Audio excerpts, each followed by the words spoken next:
नमस्कार, खबर भारती पर आपका स्वागत है। आपके साथ मैं हूं अभिषेक कात्यायन। 64 साल की उम्र का हो चुका है हमारा गणतंत्र। इस दौरान हमने नई बुलंदियों को छुआ है, कई उपलब्धियां हमने हासिल की हैं।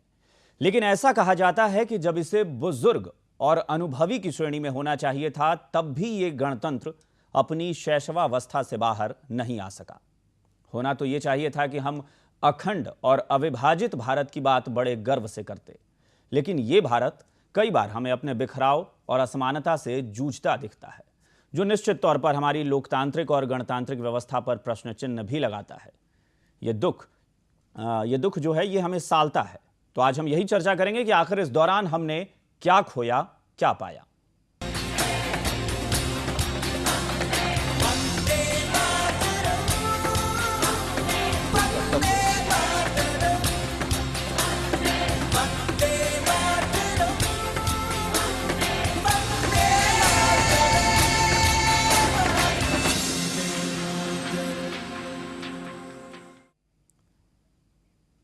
पंद्रह अगस्त 1947 को हमारा देश आज़ाद हुआ और हमने आज़ादी का जश्न मनाया। इसके लगभग 2.5 साल के बाद 26 जनवरी 1950 को हम गणतंत्र हो गए, यानी हमारा अपना संविधान लागू हो गया और यह परिभाषित हुआ कि हमने सही मायने में जनता का शासन और राज्यों की व्यवस्था को लागू कर दिया है। लेकिन आखिर एक गणतांत्रिक देश होता क्या है और क्या वाकई हमने उस मुकाम को पा लिया है? पेश है हमारी एक खास रिपोर्ट।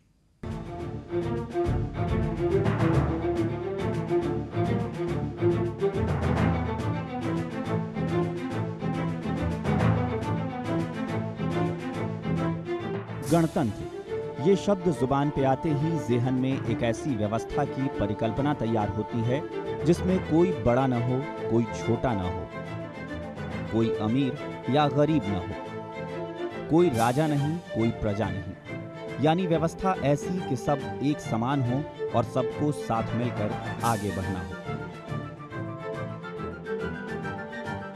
जब देश अपने गणतंत्र की 64वीं सालगिरह मना रहा है तो ये चर्चा जरूर होनी चाहिए कि क्या हम गणतंत्र कहलाने के सही हकदार हैं? क्या वाकई हम सही मायने में एक गणतांत्रिक राष्ट्र बन चुके हैं? इसमें कोई दो राय नहीं कि इन 63 साल के गणतंत्र में हमने विकास की उन ऊंचाइयों को छू लिया है जहां इतने समय में बहुत कम मुल्क पहुंच पाते हैं। हमने आर्थिक मामलों में दुनिया के सबसे ताकतवर राष्ट्र में खुद को शुमार कराया है।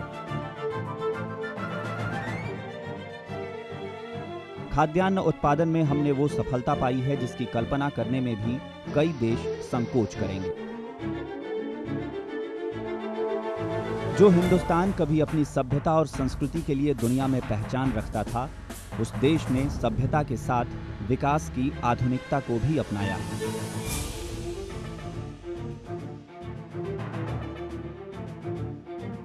हिंदुस्तान ने अपने गणतंत्र के दौरान अपनी सुरक्षा के मुद्दे को भी बखूबी ध्यान में रखा और इस दौरान हमने अत्याधुनिक हथियार, मिसाइलें, तोपें और मारक विमानों जैसी न जाने कितनी चीजें विकसित की।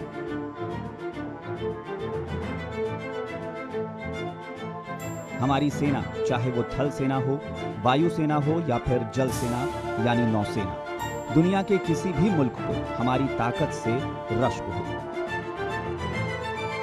हमारी निरंतर तैयारियों का ही नतीजा है कि आज हमारी सेना दुनिया की सबसे ताकतवर सेनाओं में शुमार है। इसके अलावा शिक्षा के क्षेत्र में या निर्माण के क्षेत्र में भी हमने खूब तरक्की की। इन क्षेत्रों में भी हमने कई ऊंचाइयों को छुआ है। लेकिन इससे अलग इसी गणतांत्रिक व्यवस्था में हमने वो सामाजिक तरक्की शायद नहीं हासिल की जिसकी उम्मीद हमने की थी। हम समाज के अंदर के भेदभाव को आज तक नहीं मिटा सके। हमने खुद को गणतंत्र तो बना लिया, लेकिन इसकी मूल भावना को अपना न सके। समाज के दो वर्गों का फासला इतना बढ़ा कि अमीर और अमीर होता चला गया, जबकि गरीब अपनी बेबसी पर रोता हुआ कुचलता चला गया। एक तबका ऐसा बना जिसने रोटी, कपड़ा और मकान की जरूरत को विलासिता के साथ जिया, जबकि दूसरा तबका इन बुनियादी सुविधाओं का मोहताज बना रहा। परिणाम ये निकला कि दोनों तबकों के बीच की खाई ने माओवाद जैसी समस्या को जन्म दे दिया। महिला और पुरुष के बीच यानी लैंगिक भेदभाव ने समाज में विषमता को जन्म दिया। इसका परिणाम भी निकला कि देश की तकरीबन आधी जनसंख्या महिला के रूप में खुद को दबी, कुचली और असुरक्षित समझती रही है। राजतंत्र और गणतंत्र का मूल फर्क ये होता है कि राजतंत्र में राजशाही की ठाठ होती है, जबकि गणतंत्र में गण यानी जनता का शासन होता है। लेकिन यहाँ भी हम सही मायने में चूक गए और हमारी सत्ता या सरकार निरंतर शक्तिशाली और कठोर होती चली गई। नौबत ये आ गई कि इस देश ने अपने 64 साल के गणतंत्र में सत्ता द्वारा आपातकाल यानी इमरजेंसी लगाने जैसी तानाशाही भी देखी। जब जब गणतांत्रिक मर्यादा को सत्ता ने तोड़ने की कोशिश की, तब तब इस देश के गण ने सड़कों पर उतरकर अपनी शक्ति का एहसास कराया। ये अलग बात है कि इसमें शायद सत्ता की ताकत ने आम लोगों का दमन करने की कोशिश की। ऐसे में अगर सही मायने में हमें एक मजबूत और स्वस्थ गणतंत्र कहलाना है तो इन भेदभावों को दूर करना होगा और सामाजिक विषमता से दूर एक सभ्य राष्ट्र के तौर पर पहचान बनानी होगी। खबर भारती के लिए ब्यूरो रिपोर्ट। तो इस रिपोर्ट के जरिए हमने जाना कि आखिर इतने साल में गणतंत्र की पहचान कैसे बनी। इतने साल में भारत जो एक गणतंत्र के तौर पर स्थापित हुआ, उसमें क्या कुछ समस्याएं रहीं या क्या कमियां रह गईं जिसको लेकर आज तक हम दुखी रहते हैं। इस वक्त चर्चा में हमारे साथ कुछ मेहमान जुड़ गए हैं। जबलपुर से ऑल इंडिया वुमेन कॉन्फ्रेंस की नेशनल वाइस प्रेसिडेंट गीता शरद तिवारी जी हमारे साथ जुड़ गई हैं। भोपाल से हमारे साथ मेहमान जुड़ेंगे और इंदौर से हमारे साथ वरिष्ठ पत्रकार जीवन साहू जी भी जुड़ गए हैं। आप मेहमानों का स्वागत है इस चर्चा में। चर्चा की शुरुआत करेंगे, लेकिन उससे पहले आखिर हम देख लेते हैं कि क्या खोया क्या पाया। ये एक बहुत बड़ा सवाल है कि इन 64 साल में हमने क्या कुछ पा लिया है। बहुत कुछ पाना ऐसा भी है जो अभी बाकी है और कुछ ऐसी भी चीजें हैं जिन्हें हमने खो दिया है। आइए देखते हैं क्या है वो। जाति आरक्षण के नाम पर राजनीति का गंदा खेल हमने देखा। मुल्क की 60% आबादी बाजारवाद से कोसों दूर रह गई। आधी से ज्यादा आबादी बुनियादी सुविधाओं से महरूम है। महिलाओं को बराबर का दर्जा सिर्फ दिखावा दिखता है। लैंगिक अनुपात में भारी अंतर। इसके अलावा कानून व्यवस्था और प्रशासन का लचर रवैया भी इस दौरान हमने देखा। समाज के अंदर आज भी भेदभाव चरम पर है। हक के लिए आज भी सड़कों पर उतरने की मजबूरी है। इसके अलावा सबसे बड़े लोकतंत्र ने आपातकाल जैसी पीड़ा झेली है। यह अपने आप में एक शर्मनाक पहलू इस लोकतंत्र का माना गया। देश के कई हिस्सों में अलगाववादी संगठन सक्रिय हैं। सामाजिक असमानता ने दिया माओवाद जैसी बड़ी समस्या को जन्म। आज भी क्षेत्रवाद के नाम पर हमारे यहां राजनीति होती है। देश ने कई दंगों की पीड़ा झेली है। देश की अखंडता को खुलेआम चुनौती दी जाती है। कभी धर्म के नाम पर तो कभी क्षेत्रीयता के नाम पर देश को तोड़ने की कोशिश होती है। लोकतांत्रिक प्रणाली पर हावी है जातिवाद। इसके अलावा राजनीति का गिरता स्तर, सबसे बड़ी चिंता इस देश की जो है वो यही है कि राजनीति का स्तर लगातार गिरा है। अब क्या पाया हमने इस दौरान? दुनिया का सबसे बड़ा लोकतंत्र हमारा देश हिंदुस्तान बना। परमाणु संपन्न देशों की श्रेणी में 6ठा स्थान हासिल किया हमने दुनिया में। दुनिया में सुपर पावर के रूप में उभरता हुआ राष्ट्र बना हिंदुस्तान। इसके अलावा आर्थिक मामलों में सबसे ताकतवर मुल्कों में शुमार है हमारा देश। खाद्यान्न उत्पादन में आत्मनिर्भरता है।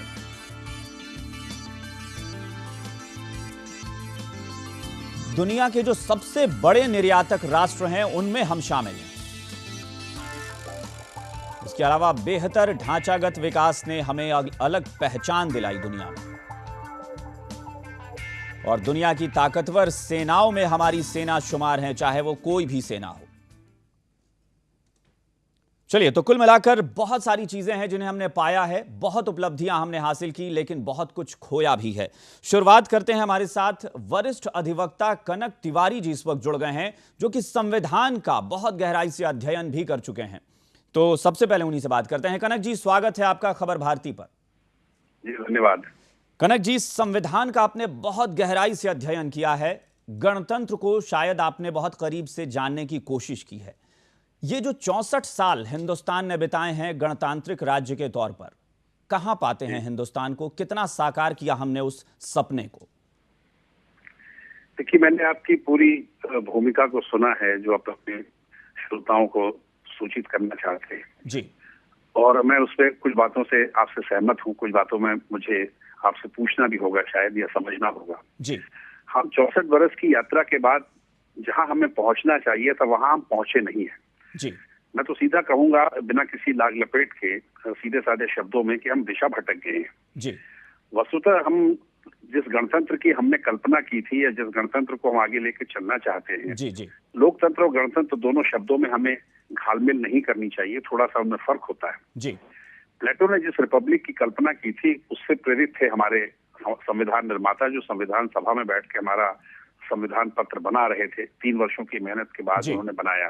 करीब 308 सदस्य थे। जी, लेकिन मैं महात्मा गांधी का एक साधारण सा विद्यार्थी होने के नाते जी, हिंद स्वराज और भारतीय संविधान जो हमारा बना है, इन दोनों बड़ी पुस्तकों की तुलना करना चाहूंगा। जी, तो हमारा जो सोच है, हमारा सोच ही गलत था। जी, ये हमको आत्म स्वीकार करना चाहिए, थोड़ी बहुत ग्लानि की भावना के साथ, और अपने महान देशभक्तों के प्रति पूरा सम्मान रखते हुए। मैं इस बात से अच्छी तरह वाकिफ हूँ जी, जी, कि गुरुत्वाकर्षण का सिद्धांत हमें सिखाता है कि हमें आसमान की ओर देखकर थूकना नहीं चाहिए। जी, लेकिन हमारी संविधान सभा में वो तत्व जो देश के स्वतंत्रता संग्राम सैनिक नहीं थे, वो दीवान बहादुर थे, विधि वेदता थे, दीवान या और वकील थे, न्यायाधीश थे, इस तरह के लोग थे। ये अकादमिक रूप से उन पर हावी हो गए थे, और पूरे का पूरा हमारा ढांचा पश्चिमी संविधानों की नकल या उनसे प्रेरित एक दस्तावेज बना है। पहली बुनियादी गलती तो हमने ये की। दूसरी गलती हमने जो की कि हमने महात्मा गांधी की पूरी तौर पर इस संविधान को बनाने में उपेक्षा की है, इस तरह कि हम पंचायती राज के पूरे ढांचे को समझने में आज तक असफल हैं। 73वें और 74वें संविधान संशोधन के बावजूद आज भी हमारे जनप्रतिनिधि जो पंचायत स्तर से शुरू होते हैं, उनको हमने जो सत्ता सौंपनी चाहिए थी, जो डेवोल्यूशन ऑफ पावर करना चाहिए था, वो भी नहीं दिया है। वो एक तरह की, समझ लीजिए कि डेकोरेटिव संस्थाएं बन के कनक जी, बहुत गलती हमने, 1 मिनट और लूंगा। तीसरी बुनियादी गलती हमने की भाषा को लेकर, कि हमने जिस हिंदुस्तानी या हिंदी को गांधी जी के कहने से अपनाया जाना चाहिए था, उसकी जगह हमने गोरी मेम को बैठा रखा है। तो अभिव्यक्ति और अनुभूति दोनों में हम पिटे हैं। जी बिल्कुल कनक जी, बहुत महत्वपूर्ण बातें आपने कही हैं। हमारे कुछ और मेहमान हमारे साथ जुड़े हैं, आप भी हमारे साथ बने रहें। जीवन साहू जी के पास चलते हैं, इंदौर वरिष्ठ पत्रकार हैं। जीवन जी, अभी कनक जी की बातें भी आपने सुनी होगी। उन्होंने कहा कि गणतंत्र की जो मूल भावना थी संविधान की, उससे हम भटक गए। आखिर गणतंत्र में हम किसके लिए काम कर रहे थे? और उन्होंने कहा कि पश्चिमी सभ्यताओं से प्रभावित होकर हमने अपना संविधान निर्मित कर लिया।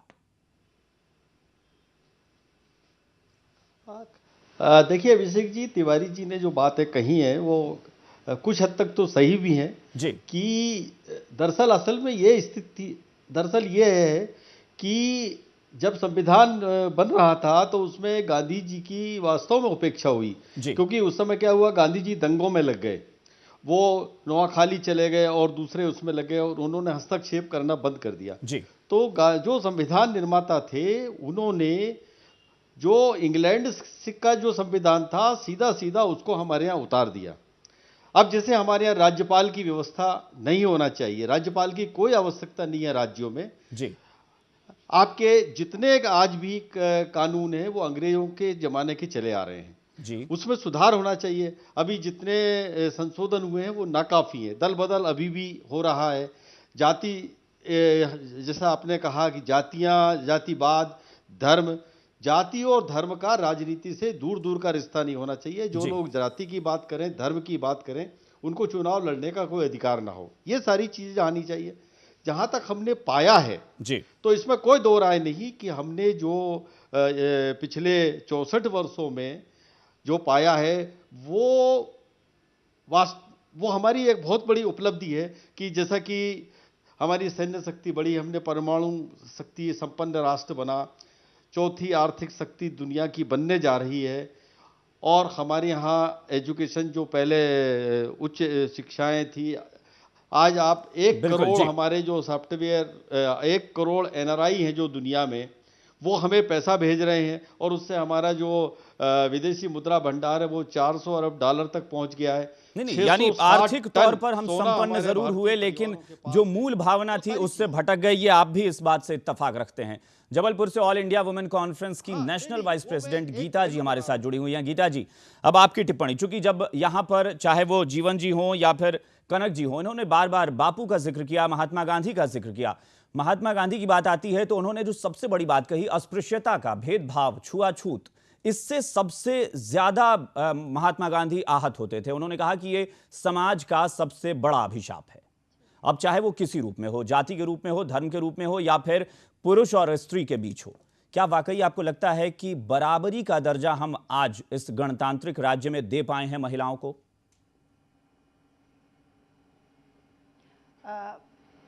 बिल्कुल मैं सहमत हूं इस बात से कि आज 64 वर्ष हो गए हैं इस देश के गणतंत्र को बने हुए, 63 वर्ष हो गए, 64वां शुरू हो रहा है। लेकिन महिलाओं की स्थिति अगर हम देखें तो 1.25 करोड़ की आबादी हमारे देश की हो रही है, और उसमें से 49.65% महिलाएं हैं, और जिसमें से करीब 36 करोड़ महिलाएं हमारी गांव में रहती हैं, और मैं गांव में ही काम ज़्यादातर करती हूं। और वहां पर जो उनकी विषम स्थिति है, ख़ास तौर से ये जाति के कारण और हरिजन का जिस तरह से बहिष्कार किया जाता है, और आज भी सर पे मैला धोने की प्रथा हम बंद नहीं करवा पाए हैं, कहीं कहीं देखने को ये मिल रही है, और ये बड़ा हम लोगों के लिए दुर्भाग्यपूर्ण विषय है। और महिलाओं की स्थिति तो गांव में अभी भी बहुत खराब है। बिल्कुल, यानी बहुत ज्यादा महिलाओं की स्थिति खराब है, ये सीधे तौर पर गीता जी का भी मानना है। बात वही है कि इस गणतंत्र के साथ, जिस गणतंत्र में हम जी रहे हैं, यहाँ पर अस्पृश्यता, भेदभाव पूरी तरह से हावी है। तो जब अस्पृश्यता ही है, जब भेदभाव ही है, तो फिर गणतंत्र किस काम का, समानता का अधिकार की बातें किस काम की?